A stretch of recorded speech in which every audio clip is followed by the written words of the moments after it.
Estamos llegando a una calita. ¿Qué cala será esta, che? ¿Alguien sabe? No, lo dijo Gaby, pero yo no. Dijo, ¿no? Están todos acá. Pertenece a Magdalena, pero no sé.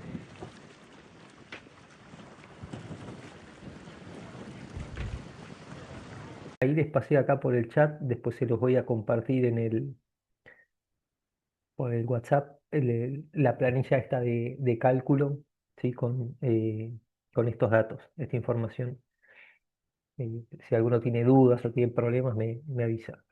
Después, ahora vamos a ver igual, sí, al final de la clase, otra herramienta un poco más moderna para graficar y para visualizar información, que va a ser también de súper utilidad. Así que bueno, ahí les estoy compartiendo nuevamente la presentación. Ya puse a grabar de vuelta, háganme acordar si me olvido de eso. Y vamos a ver ahora esta segunda parte, básicamente lo que son las corrientes o cómo se generan estas corrientes. Les mencioné estas tres capas que tiene el océano: una capa superficial mezclada, una capa profunda, casi sin mezclar, pero bien estratificada, y una capa media donde tenemos grandes variaciones o grandes gradientes de temperatura, de salinidad y de densidad también. La primera capa del océano la va a mover el viento, ¿sí? Esa primera capa del océano, el viento va a ser lo que genera olas, que lo vamos a ver en la próxima clase, pero va a generar corrientes producto de la intensidad y también la dirección que tenga el viento en esa superficie. Y la capa más profunda, esas corrientes la van a generar estos gradientes de densidad o estas diferencias de densidad entre distintas latitudes o también longitudes. Entonces, básicamente voy a tratar de no ir muy rápido acá tampoco. Pensé que esta primera parte iba a demorar menos y no fue así, pero estamos, estamos bien.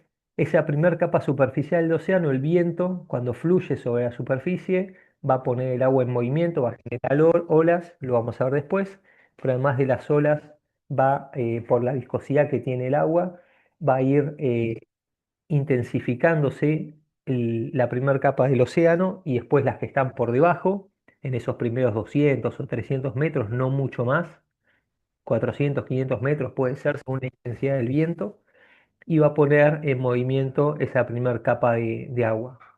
Algo vamos a ver de olas la próxima vez y vamos a entender un poco eh, en las próximas clases cómo es esta circulación, si el agua va a impulsar, va a poner en movimiento esa primera capa del océano y la va a mover de un lugar a otro. La capa profunda, esos cambios de densidad, va a hacer que el agua se hunda cuando es más densa, básicamente cercana a los polos porque se enfría mucho el agua, o en los lugares donde se evapora agua en la superficie, se va a hundir esa masa de agua. Si es cálida va a permanecer cerca de la superficie, pero si es fría se va a ir hasta el fondo. Y después va a circular por el fondo y se va a ir mezclando con el agua que está por encima de ella. Pero hay una fuerza aparente que va a modificar cómo circulan estas corrientes. Es la fuerza de Coriolis. Si la rotación de la Tierra genera un efecto que se llama fuerza de Coriolis o Coriolis, por el cual las masas de aire y también del agua van a rotar o van a girar hacia la derecha en el hemisferio norte y hacia la izquierda en el hemisferio sur. ¿Sí? Esto es fundamental. Hacia la derecha en el hemisferio norte, por eso van a tener ciclones en esos lugares, y hacia la izquierda en el hemisferio sur. Para percibir, o sea, todos sabemos que la Tierra rota, por eso tenemos día y noche en la Tierra, pero cuando caminamos o cuando nos movemos con el auto no percibimos esos movimientos. Sí los percibimos en grandes distancias, por eso un avión cambia el rumbo real para poder modificarlo y no terminar en otro lugar, o cuando nos movemos muy rápido, como fue en la Segunda Guerra Mundial cuando había eh, misiles entre barco y barco en el hemisferio norte, los corregían. Cuando empezaron a tener batallas sobre el hemisferio sur, tuvieron que cambiar ese parámetro de Coriolis, justamente que depende de la latitud, para poder hacer blanco. Entonces, esta fuerza de Coriolis, explicada sencillamente, es una fuerza que va a desviar las corrientes si nosotros ponemos un punto de partida y un punto de destino, como puede ser de Ushuaia al norte de Brasil o a Brasil, y empezamos a planificar nuestro rumbo deseado, y ustedes cuando navegan también grandes distancias también se tienen en cuenta, como la Tierra va girando por debajo, el rumbo que vamos a ir teniendo va a ir cambiando, ¿sí? El rumbo real va a cambiar con el rumbo que yo quería tener al principio. Por supuesto que los que navegamos conocemos este efecto, los que vuelan aviones también, y modificamos el rumbo para poder llegar al lugar de destino que hayamos fijado. Pero las masas de agua no modifican ningún rumbo y son afectadas por esta circulación. Entonces, las características dominantes de esos grandes giros van a hacer que tengamos movimientos del ecuador donde tenía exceso de energía hacia los polos, pero en el hemisferio norte, cuando se empiezan a mover esas masas de agua, van a ser desviadas hacia la derecha. Más allá de estar el continente que la frena, ese movimiento a la derecha va a hacer que terminen girando también en el borde este de las cuencas oceánicas. Lo mismo pasa en el hemisferio sur. Si se pone en movimiento y empiezan a girar hacia la izquierda, ¿sí? Empiezan a girar hacia la izquierda, son afectadas por Coriolis, ¿sí? Y se generan estos grandes giros oceánicos en nuestros dos grandes océanos, ¿sí? Atlántico y Pacífico, y en el Océano Índico, que no tiene un hemisferio norte tan definido, también ocurren en el parte sur. Después aparecen contracorrientes o corrientes más de borde, o la corriente circumpolar antártica, ¿sí? Que son producidas por estos grandes giros oceánicos. Son súper importantes también porque se estudian, o sea, hace miles, hace cientos de años se vienen estudiando, aparecen estas contracorrientes o estas corrientes de, como de remansos entre una corriente intensa, si acaba de aparecer la corriente de Malvinas, que cuando el agua de la circulación circumpolar antártica pasa por este estrecho, ¿sí? El pasaje de Drake, que acá hay menos profundidad, bueno, por efectos más de batimetría, gira también hacia la izquierda y se genera esa corriente de Malvinas que fluye paralela a la costa, pero sobre la plataforma continental. Acá podemos ver también en azul y celeste la batimetría, si tenemos una costa muy poco profunda, hasta 200 millas, y después decae abruptamente hasta 6.000 metros o 4.000 metros. ¿Sí? Entonces las corrientes van a ser oceánicas, van a estar en esos lugares, no van a ser costeras. Estos grandes giros son oceánicos, no son costeros.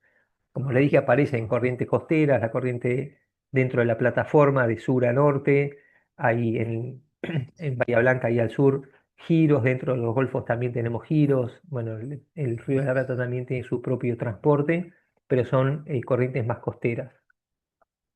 Estas que vemos acá son más oceánicas, transportan grandes volúmenes de agua, ¿sí? Van a transportar con ese volumen de agua grandes cantidades de energía, que es lo que permiten que el clima sobre la Tierra, ese clima, no sea tan hostil.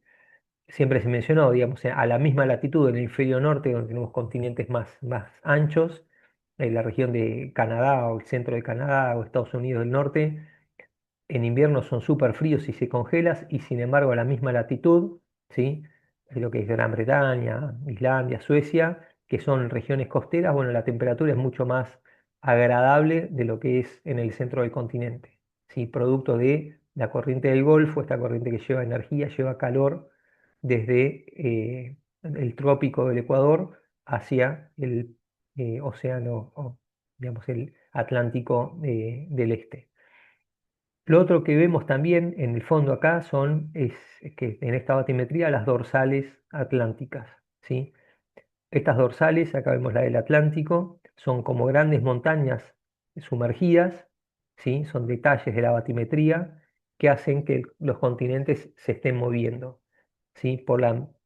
Las dorsales de este del Atlántico, eh, sale magma, o sea, hay un flujo lento desde el interior de la Tierra, y tanto esta cuenca o esta placa oceánica se mueve desde la dorsal hacia el oeste, ¿sí? Y acá tenemos otra dorsal, ¿sí? Que va a mover esta placa hacia el este, y vamos a tener una falla de subducción, o sea, un movimiento hacia el interior de la Tierra, donde toda la placa que está acá del Pacífico se hunde por debajo de la placa del Atlántico. Eso dio origen a los Andes, ¿sí? O todo el sistema montañoso de norte a sur.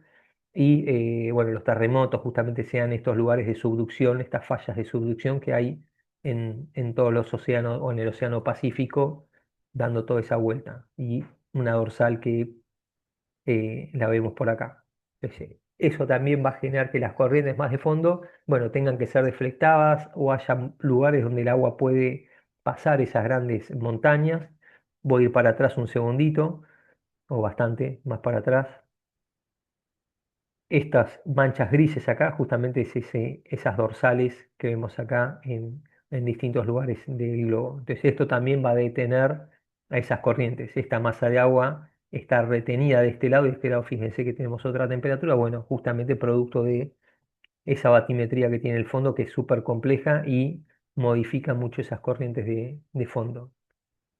Entonces, aparecen estas corrientes, ¿sí? Superficiales en todo el globo, pero van a aparecer corrientes profundas.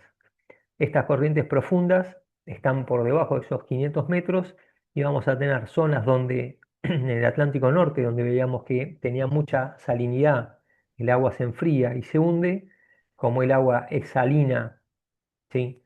En el Atlántico, se enfría en el norte y acá en el sur, en el mar de Weddell, se van a hundir hasta el fondo del océano y van a circular por el fondo del océano, casi sobre el borde oeste del océano, van a circular por la corriente circumpolar antártica y van a ir ingresando al resto de los océanos, ¿sí? Y a medida que van circulando se van mezclando con el agua que tienen por encima, hasta que llegan a la región más superficial, ¿sí? Y retornan con un ciclo así medio continuo, esto es un esquema, es muy esquemático, retornan casi por toda la cuenca a la región del Atlántico Norte, ¿sí? Una masa de agua que se hunde, imagínense, Diego, sí, ¿cómo cuánto tarda, por ejemplo, una partícula de agua de ir, no sé, de la Antártida Argentina, por ejemplo, hasta, no sé, el sur de la India, que lo veo todo azul, sube, eso ahí, un cálculo de cuánto puede sí. tardar? Sí, justamente, y ahora les digo cómo se midieron esto. Las corrientes estas tal vez son lentas, son menores a 1 metro por segundo. Por supuesto, los metros por segundo son casi en superficie. Acá pueden ser de 0,1 metro por segundo, son muy lentas. Y las estimaciones que se hacen es que una masa que se hunde, tal vez en el Atlántico Norte, ¿sí? Demora 1500 años en recorrer todo este sistema y llegar al Pacífico Norte. Ya estamos hablando de 1500 años, por eso le decía, no tenemos registros suficientes para poder medir esto. Lo que se hace es, cuando el agua de mar que estuvo en contacto con la superficie se hunde, bueno, cuando se hunde lleva consigo todos los gases que estaban intercambiándose con la atmósfera. Entre esos gases hay, no sé, gases raros o carbono, entonces podemos medir la antigüedad que tiene esa masa de agua. O también iones de explosiones nucleares que por supuesto son introducidas por el hombre. Entonces esos gases raros que no estaban en el océano antes, uno cuando extrae muestras de agua a distintas profundidades puede ver cuán vieja era esa masa de agua. También midiendo la cantidad de oxígeno disuelto, si tiene mucho oxígeno es que estuvo cerca de la superficie, si tiene menos oxígeno estuvo por debajo o estuvo alejada del contacto con la superficie. Entonces podemos establecer la antigüedad que tienen esas masas de agua y justamente las masas de agua que aparecen en el Atlántico son masas de agua bastante nuevas, ¿sí? De tal vez pocos años, pero las masas que aparecen en el océano profundo del Pacífico en algunos casos llegaron a medirse de 1500 años.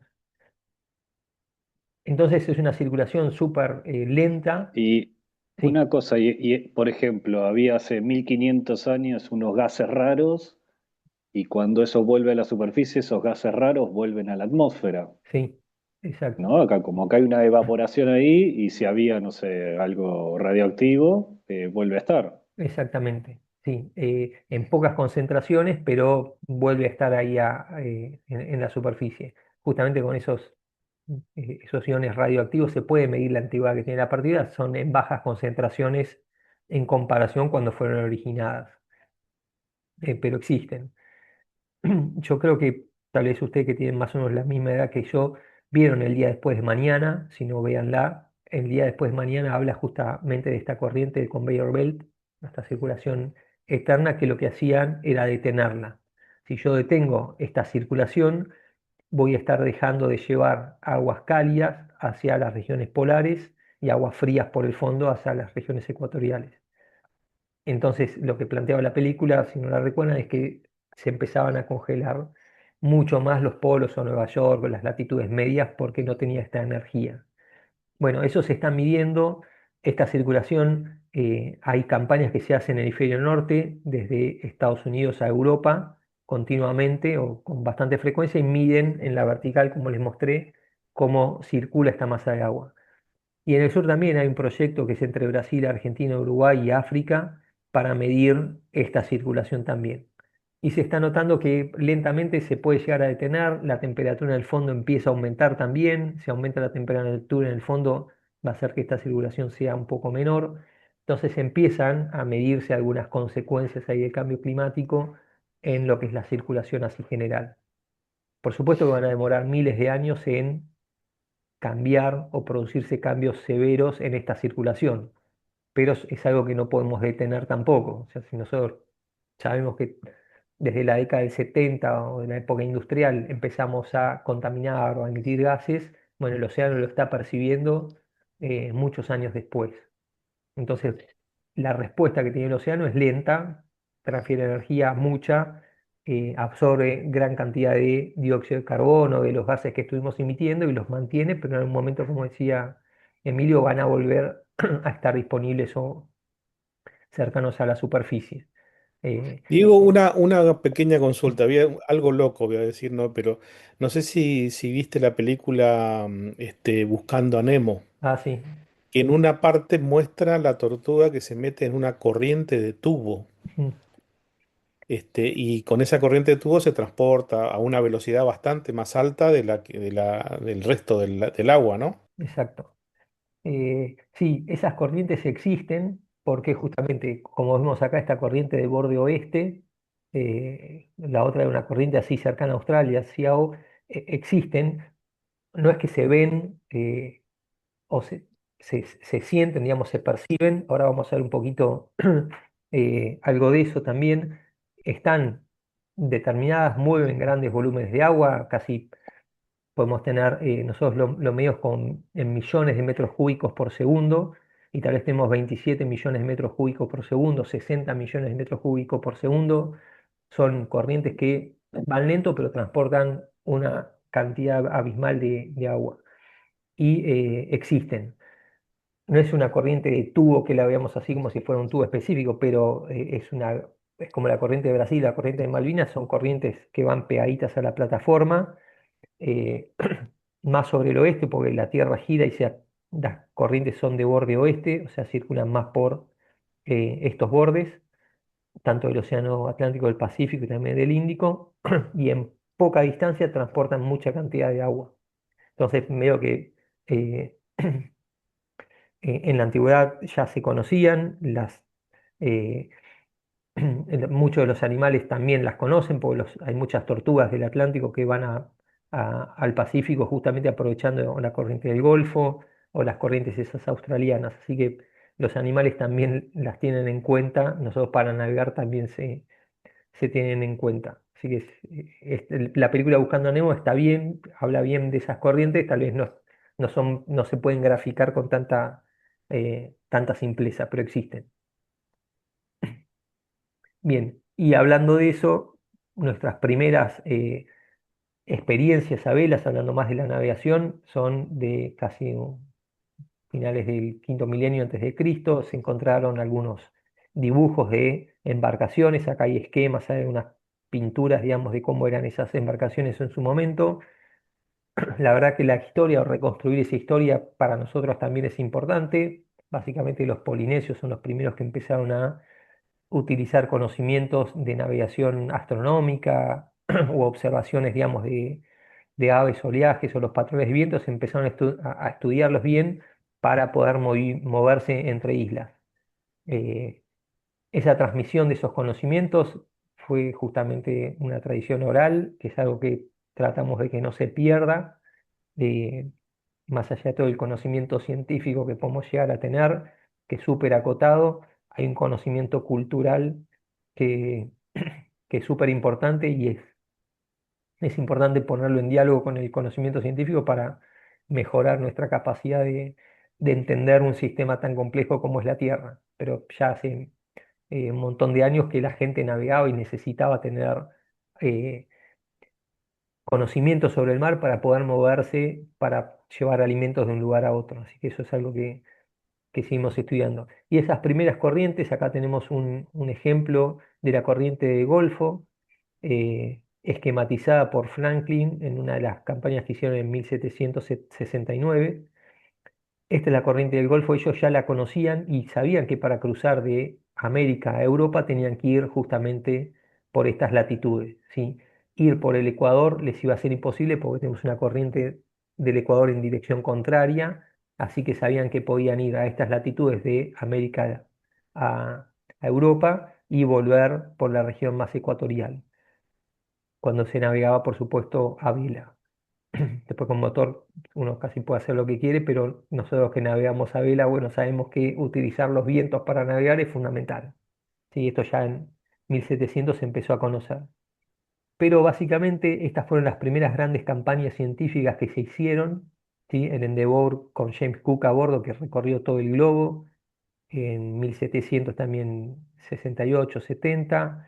Fitzroy también en 1800 recorrió la vuelta al globo con Darwin a bordo, conociendo un montón de patrones de navegación, de cuestiones más ecológicas o ecosistémicas de la Tierra, y después la primera campaña más oceanográfica que fue la del Challenger, en 1870 aproximadamente, recorrió un montón de millas náuticas y ahí hizo un montón de observaciones oceanográficas.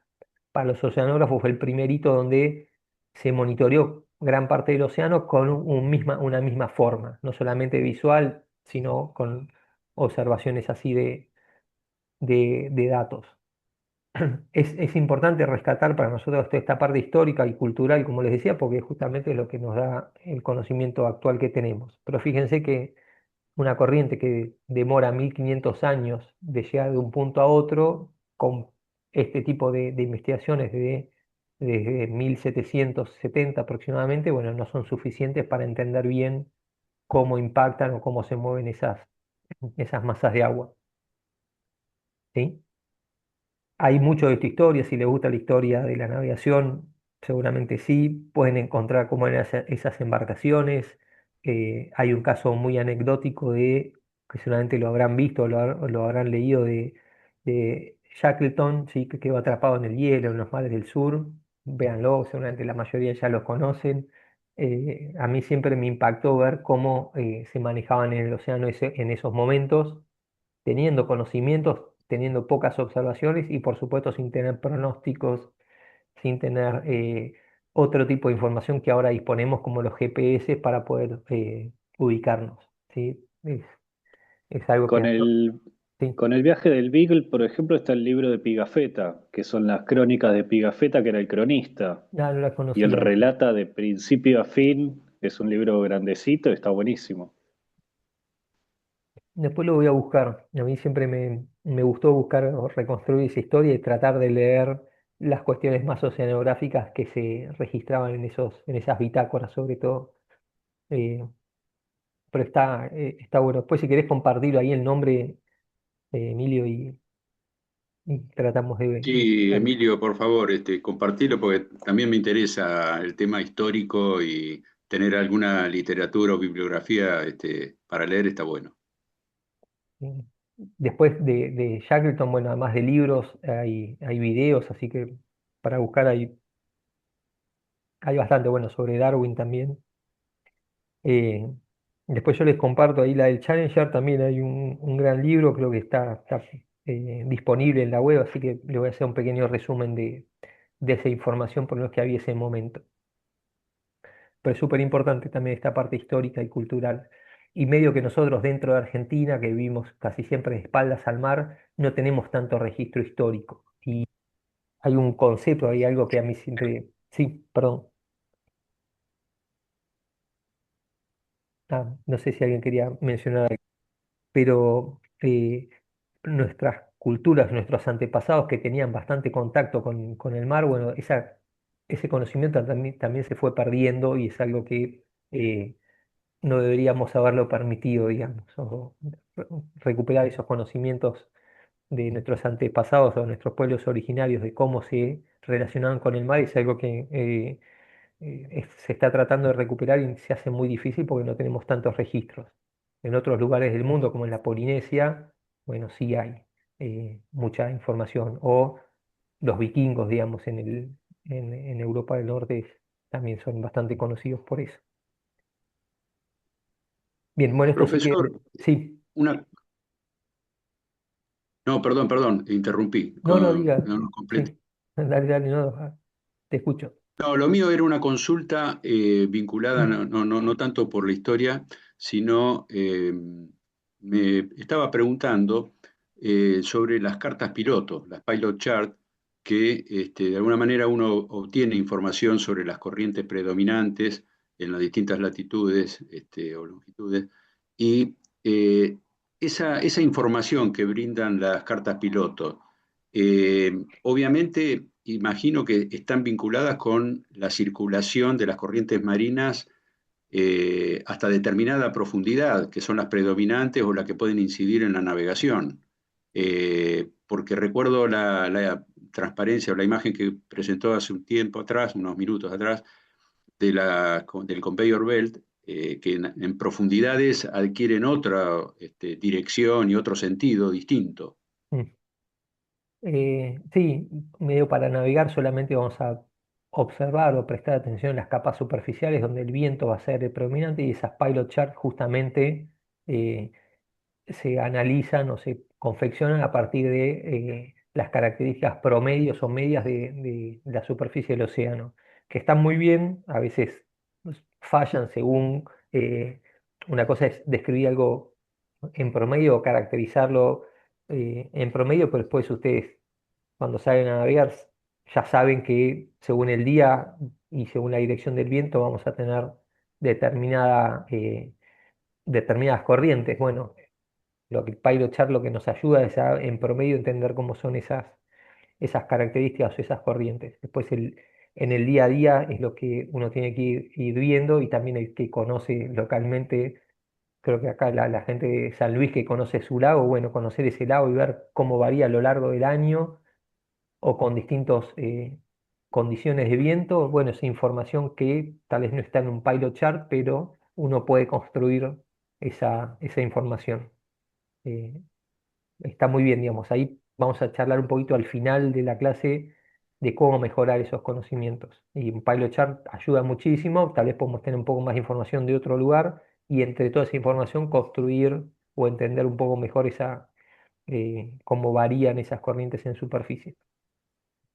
Pero por supuesto, el compañero Bueno, B es agua profunda, que no es, o sea, no es necesaria, no la necesitamos tener para ¿cómo se llama? Eh, considerarla para navegar. ¿Sí? perfecto, sí, gracias. Una consulta adicional y le paso el micrófono. Este, todo lo que estuvimos viendo en cuanto a la circulación de las corrientes oceánicas, hasta aquí el efecto de la marea astronómica es imperceptible, ¿no es cierto? O sea, es tan grande la masa de agua que, digamos, la marea astronómica no alcanza a alterar esa circulación marina, oceánica. Sí, exacto. La marea va a influenciar o va a tener mucho impacto en las regiones costeras.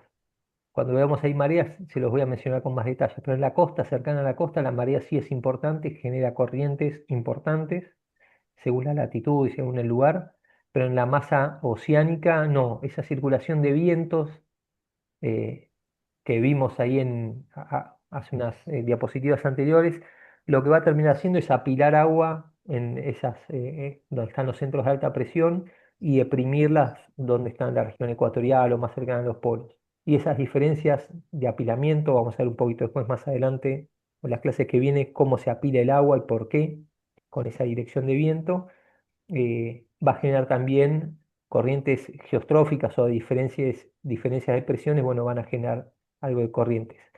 Para las próximas clases algo voy a tratar de eso, pero la marea solamente va a impactar en las regiones costeras y en algunas costas más que en otros lugares. Entonces la regulación oceánica y de fondo casi es imperceptible para las mareas. Lo mismo que el oleaje va a tener efecto en la superficie, pero en el fondo no se entera, o en profundidades no se entera si hay olas o no. Ahí van a existir olas en las interfaces, ahí en la termoclina, en la picnoclina, donde hay masas de agua con características diferentes, bueno, perturbaciones en esa interfase van a generar ondas internas, ¿sí? Algo solamente después les comente, esas ondas internas se perciben en la interfase y tal vez no en la superficie. ¿Sí? Para la próxima clase, cuando veamos olas, voy a hablar un poquito de ellas. Perfecto, gracias por la aclaración. Bien, bien, entonces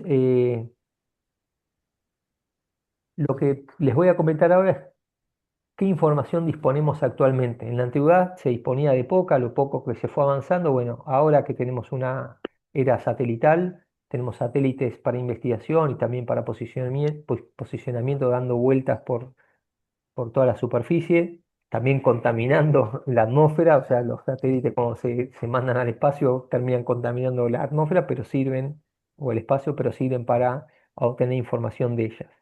Y acá tenemos, les quiero poner ahí a un montón de bases de datos que utilizamos nosotros para hacer investigación, pero también están disponibles para la comunidad de centros europeos o de Estados Unidos, básicamente. ¿Sí? Avisos de, este es un sistema francés de altimetría que podemos ver la superficie que tiene el mar y cómo va cambiando. Este de Marín Copernicus ahora lo vamos a ver en detalle, pero podemos tener cómo varía la temperatura superficial del mar a partir de satélites y esa información que les puede interesar o no, para nosotros nos interesa porque hacemos investigación con esta información. También tenemos un sistema de monitoreo global en el océano con boyas, son estas boyas Argo que se llaman, que se tiran al agua, se hunden, van por una determinada profundidad, vuelven a la superficie, emiten y mandan los datos y se vuelven a hundir. Eh, Esta información, estas boyas, hay un montón de boyas dando vuelta, ¿sí? Hay casi 4.000 boyas dando vuelta por el océano y proveen un montón de información que antes no se tenía. Se pueden meter en este link de acá y ver dónde están las boyas, ver cómo circulan. Eso nos permite también entender cómo son las corrientes. Esas boyas van derivando y podemos ir viendo no solamente la temperatura, la salinidad y otras variables del océano, clorofila, oxígeno disuelto, la turbidez, etcétera. Y fíjense que tenemos en algunos lugares carencia de observaciones y en otros lugares un montón de observaciones. ¿Sí? Hay estaciones fijas que están, o fondeos anclados al fondo y miden. Bueno, también hay estas boyas que van derivando. Diego, ¿esas boyas hasta qué profundidad pueden estar? Porque no es que pueden ir a 11.000 metros de... Se rompen, digamos, Sí, y ¿no? sí, van hasta casi 2.000 metros de profundidad, no mucho más que eso. Uno las configura para que se hundan a una determinada profundidad y circulen por ahí, pero son relativamente poco profundas. Eh, y se están lanzando más. Pueden buscar después, si quieren meterse en la página para la plataforma argentina, hay bastantes eh, y muestran un poco esa circulación. Después lo que se hace es observaciones in situ. In situ es ir con un barco a un determinado lugar y medir con esos CTD que les había mostrado esas variables. Bueno, acá tienen un montón de páginas donde tienen información de observaciones in situ. Este World Ocean Database es donde mostré un par de imágenes anteriores, perdón, de Copernicus Marine Service también, y ahora vamos a ver un poquito más, es casi la que uso yo constantemente, boyas derivantes y estas boyas Argo que van en profundidad, las boyas derivantes van en superficie. Vamos a ver un poquito de eso. Bueno, acá tiene un poco de información, si les interesa googlear o buscar, es divertido.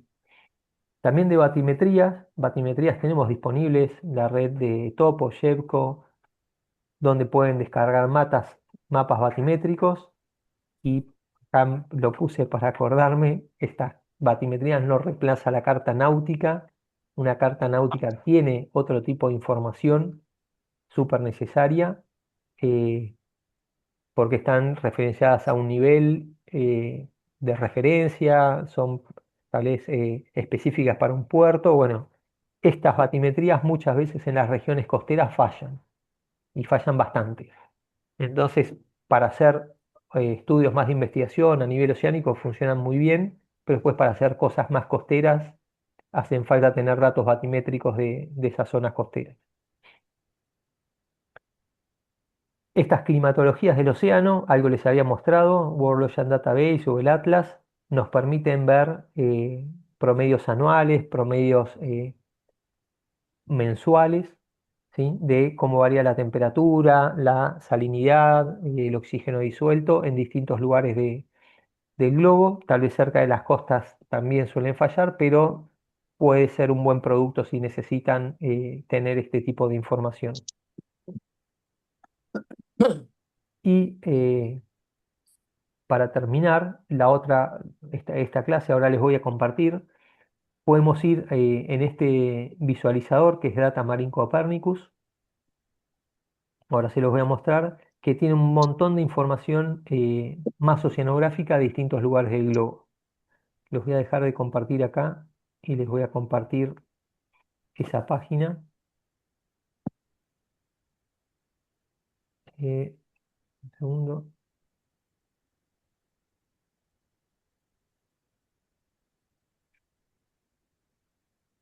Ahí voy. Esta es la página, díganme si la están viendo. Todavía no. Todavía no. Ok, No, Diego, todavía no lo ok. vemos. A ver, muy bien. Les voy a pasar el link por acá, así también para que... ¿De qué manera se controlan estas boyas que se hunden 2000 metros y vuelven a subir? No, la lleva directamente la corriente. Eh, ¿Y el ascenso? el ascenso está determinado con un sistema de flotabilidad. Ahí sí, uno dice, cada tantos, no sé, cada 5 días emergé y emití. Bueno, ahí tiene, bueno, el link quedó medio largo, pero lo pueden filtrar ahí. Diego, ¿las boyas esas las puede identificar el sistema ICE? Porque al haber 4000 es como bastante probable chocar una.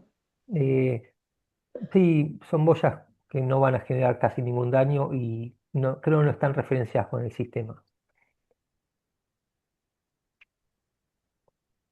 Sí, yo estoy tratando de compartir, pero me parece que no se ve bien en la página esta. ¿No? No sé cuál es el problema que tiene. No ven nada, ¿no? ¿Ven en negro? Sí, aún veo negro. Sí. Voy a buscar otra cosa. De todos modos, aprovecho para decirte que es fascinante la información que tiran. Ahí Bien, arrancó. sí, ahí sí están viendo. Entonces, Sí, sí, ahí está. esta plataforma que ven acá, Ahora sí, Diego, ahora sí. genial, eh, está disponible para toda la comunidad. Podemos ver todo el globo y tenemos variables acá sobre esta barrita de temperatura, anomalías de temperatura. La anomalía es al valor medio restarle las variaciones que tiene, salinidad, las corrientes. Si uno le pica acá las corrientes, ¿sí? Podemos ver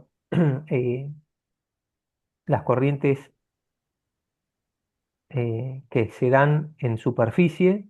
Si acá sobre el eje tenemos un eje donde podemos cambiar la profundidad de 0 a 4.000 metros, y acá abajo lo que van a tener es el tiempo. Entonces podemos retroceder en el tiempo para ver cómo fue cambiando el viento, la temperatura, la salinidad, el oxígeno disuelto, según observaciones, según datos satelitales, ¿sí? Y según otros conocimientos que se tiene ahí del océano. ¿Sí? Esto le pueden hacer zoom para algún determinado lugar, si quieren también. Pueden cambiar ahí las profundidades. ¿Sí? Ahora voy a poner ahí a 2.000 metros de profundidad. Se actualiza y fíjense que en algunos lugares no tenemos corrientes y son mucho más débiles, menos intensas.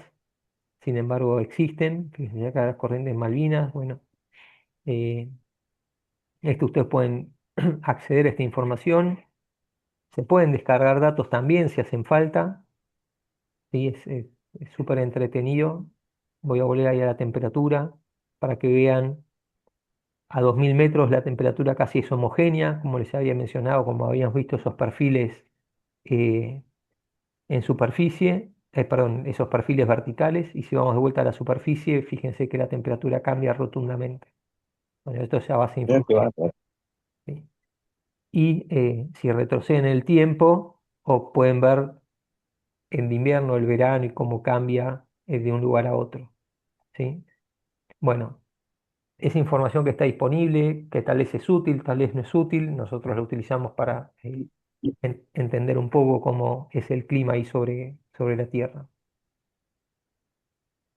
Entonces, después otra eh, información importante que tiene, si ustedes le pican a algún determinado lugar, van a tener mm, una variabilidad de la temperatura a lo largo del tiempo.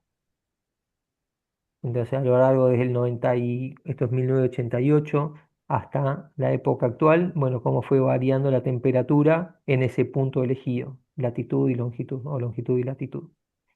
Entonces, si quieren ver la temperatura, o se van a ir a navegar a un lugar del mundo y quieren ver cuál es la temperatura que van a tener, las corrientes, eh, bueno, pueden acceder tal vez con esta herramienta. Voy a dejarles de compartir acá, después, si tienen ganas, pónganse a jugar con, con esa base de datos. Bien, les voy a compartir de vuelta ahí la presentación como para terminar ahí la clase de hoy.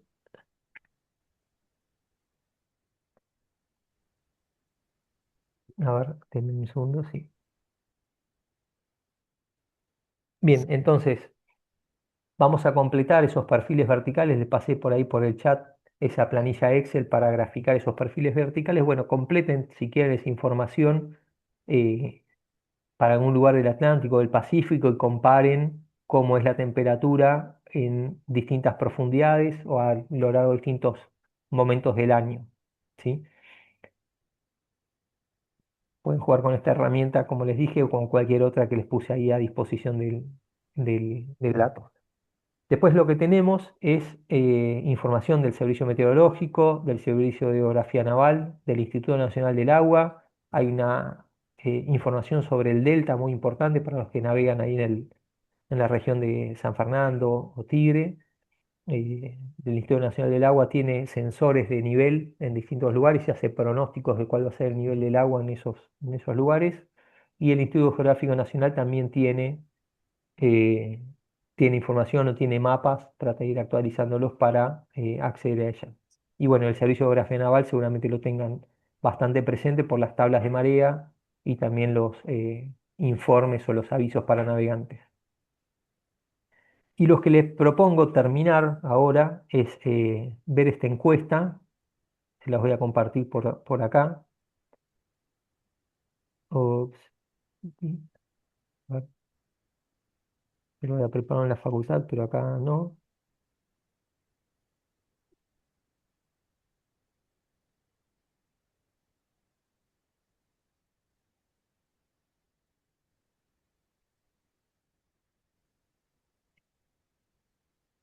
Creo que no están viendo nada todavía, ¿no? No. Ok, No, nada aún. bien. No, Diego, Compartir, no, sí. no estamos. No, nada. Bien, ahí va. Parar con las cartas con las tablas de marea, ¿Perdón? el área de del Río de la Plata. Las tablas de marea para el Río de la Plata, esas están disponibles. Vamos a hablar cuando veamos mareas. Voy a meterme más de lleno a eso. Lo que les quiero mostrar acá, o lo que quiero que colaboren o colaboremos acá, es, a ver si puedo compartir la pantalla.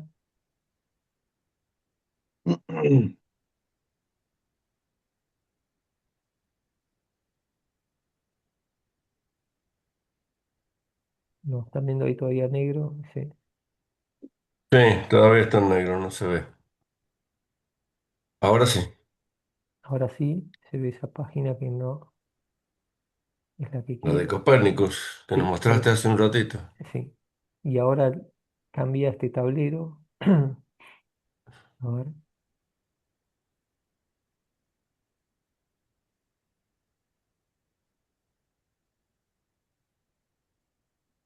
Bueno, les voy a compartir por acá el link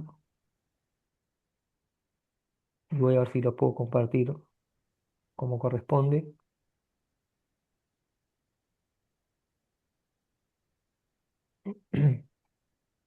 Ay, no sé qué le pasa.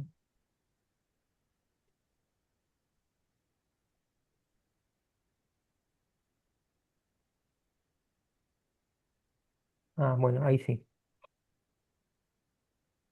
Eh, es mi intención tratar de ver, a ver, eh, este es un tablero que preparé como para que sea colaborativo. Pueden meterse ahí en el link, si no lo pueden hacer después, para tratar de ver qué bases de datos consultamos para navegar. Tipo, yo puse acá Winguru, ¿no?, que es la más genérica, pero tal vez ustedes utilicen y conozcan otra.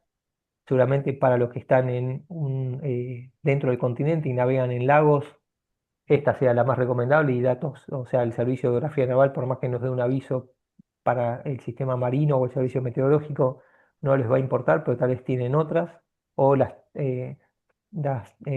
pilot chart, bueno, lo pueden poner acá. ¿Qué tipo de información o variable es la que le prestan atención? Seguramente al viento, seguramente a las corrientes, pero tal vez haya otra que les interesa, temperatura, no sé, vean ustedes. Eh,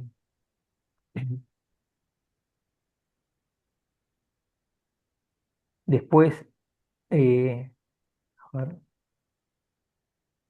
¿qué otra información necesitaríamos? O sea, si ustedes le tendrían que pedir al sistema académico científico, che, necesito información de estas variables o de pronósticos particulares para la región de los lagos ahí en San Luis.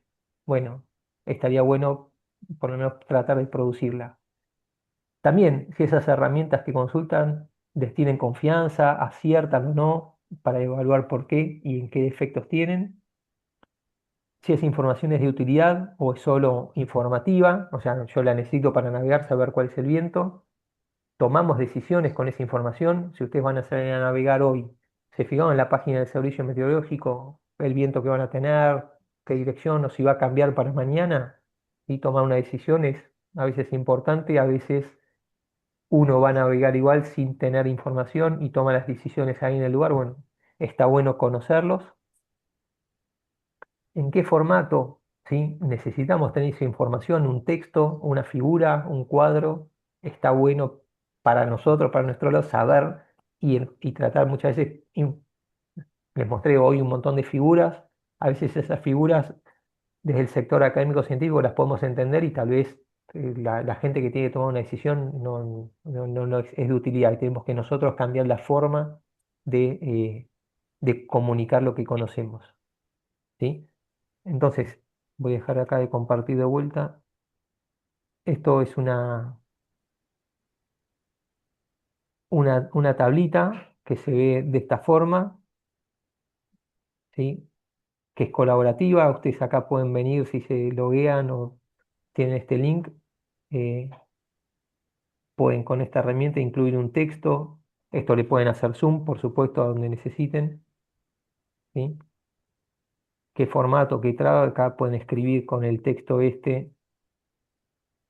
eh, bueno, ahí en el marco no, tiene que ser acá adentro.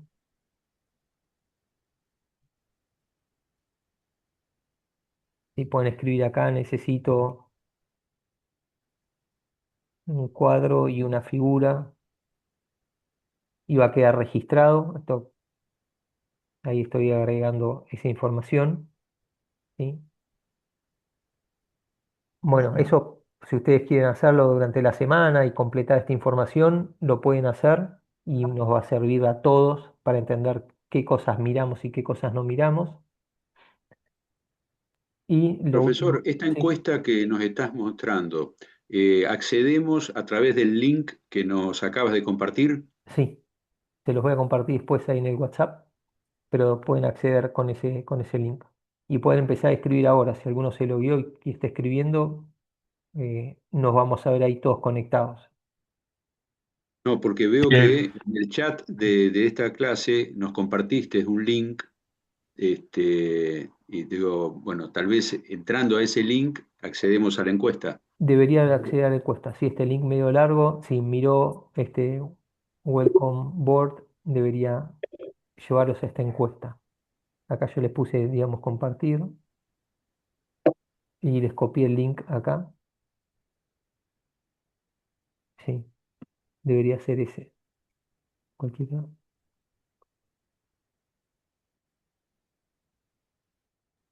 Bueno, esto lo tengo que ver, teóricamente deberían tener acceso. Si no, después trato de evitarlo porque esta herramienta, eh, después, si no los tengo que invitar, creo que sí. Ahora después lo voy a ver. Eh, a ver si se los comparto ahí de vuelta por el chat.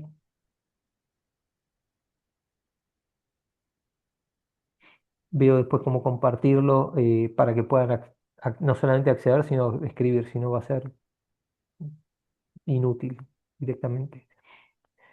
Y lo otro que me gustaría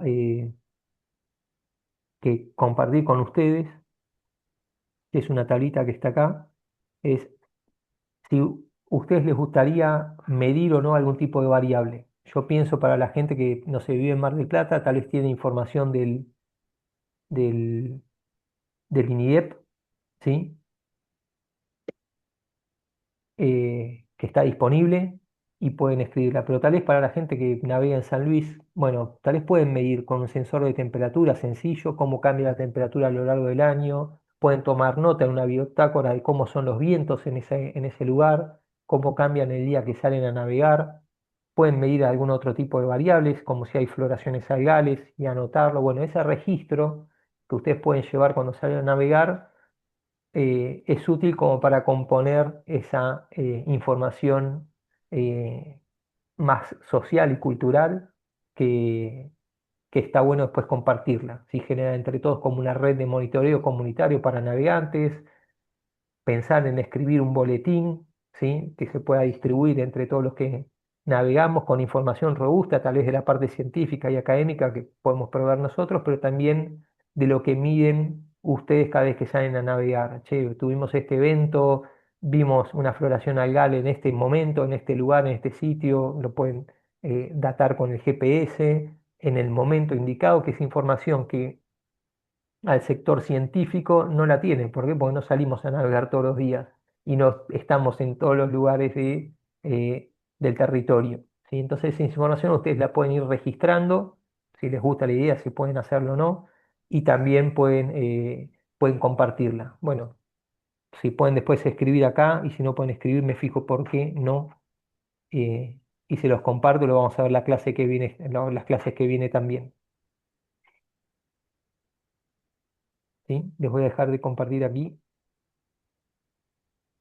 Bien, se entendió un poco esa propuesta, espero que les resulte interesante, un poco más novedosa, pero va a ser súper colaborativa. Acá lo que tratamos de construir es redes no solamente de monitoreo, sino de información, de conocimientos.